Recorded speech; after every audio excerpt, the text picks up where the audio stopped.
दोस्तों, आपका मेरे इस चैनल पे स्वागत है। आज हम महाभारत की एक ऐसी कहानी के बारे में बात करेंगे जिसके बारे में लोगों को ज़्यादा नहीं पता है।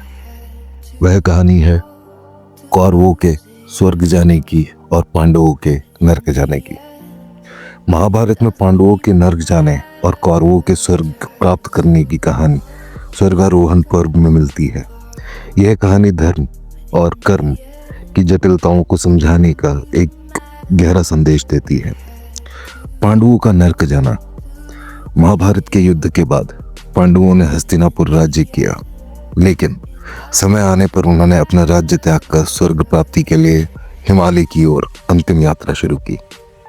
इस यात्रा में एक एक करके सभी पांडव और द्रौपदी अपनी कमजोरियों और दोषों के कारण गिरते गए।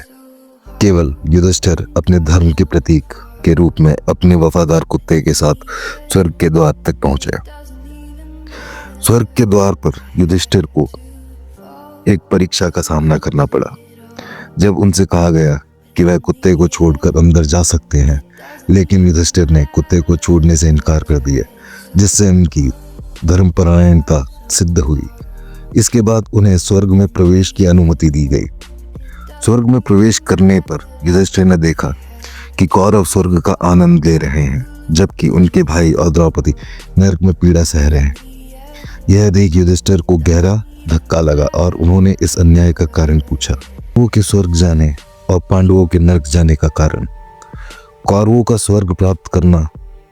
कौरवों को स्वर्ग इसलिए मिला क्योंकि उन्होंने युद्ध भूमि में वीर गति प्राप्त की थी। हिंदू धर्म में ऐसा माना जाता है कि जो योद्धा युद्ध भूमि में वीरता से लड़ते हुए मारे जाते हैं, उन्हें स्वर्ग की प्राप्ति होती है। कौरवों ने अपने धर्म, जो कि क्षत्रिय धर्म का पालन करते हुए युद्ध में अपना जीवन समर्पित किया, इसलिए उन्हें स्वर्ग की प्राप्ति हुई।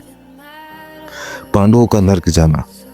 पांडवों को उनके जीवन काल के दौरान किए गए दोषों और गलतियों के कारण नरक में दिखाया गया। कुछ प्रमुख दोष थे। युधिष्ठिर का झूठ, जब उन्होंने द्रोणाचार्य से कहा कि अश्वत्थामा मारा गया, लेकिन वह एक हाथी था। अर्जुन का अहंकार, अपनी क्षमता पर अत्यधिक गर्व। भीम का क्रूर व्यवहार, विशेष रूप से दुर्योधन को हराने के दौरान।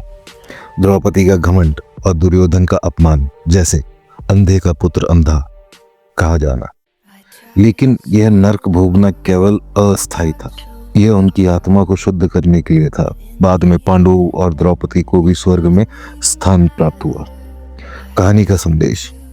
यह कहानी यह दर्शाती है कि स्वर्ग और नरक स्थायी नहीं है, यह केवल हमारे कर्मों का फल है।